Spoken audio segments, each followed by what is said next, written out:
576. Merci, Monsieur le Président. C'est également un amendement qui vise à mettre en place le conventionnement sélectif, qui prévoit que dans les zones dans lesquelles le niveau de l'offre de soins est particulièrement élevé, l'installation d'un nouveau médecin ne peut intervenir qu'en concomitance avec la cessation d'activité libérale d'un autre. Alors, ça n'est pas la première fois que nous présentons ce type d'amendement, qui, ici, a régulièrement été rejeté.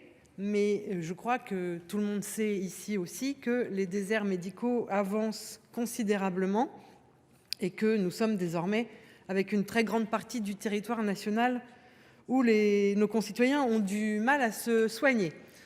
Je voudrais alerter sur des prises de conscience qui se font, que les mesures incitatives sont aujourd'hui en échec et qu'il faut passer, je dirais, à un cran supérieur.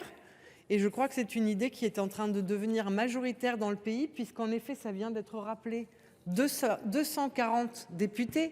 Donc, quand on nous parle de majorité introuvable ou difficile, en voilà une, se rassemble autour d'une proposition de loi qui propose ce genre de mesures. Et je voudrais même dire que, ici au Sénat, notre collègue Bruno Rojouan a présenté il y a quelques jours un rapport qui préconise de réguler l'installation des médecins dans les zones les mieux dotées, et que ce rapport a été adopté à l'unanimité par la commission du développement durable. Je crois que le Sénat, qui se veut être la chambre des territoires, ne peut pas rester plus longtemps sourd à cette exigence, puisque de nombreux élus locaux, sans parler évidemment de nombreux de nos concitoyens, exigent désormais que l'on arrive vers une régulation. On peut débattre du curseur où on met cette régulation, mais je crois qu'il faut commencer à y venir. Je vous remercie.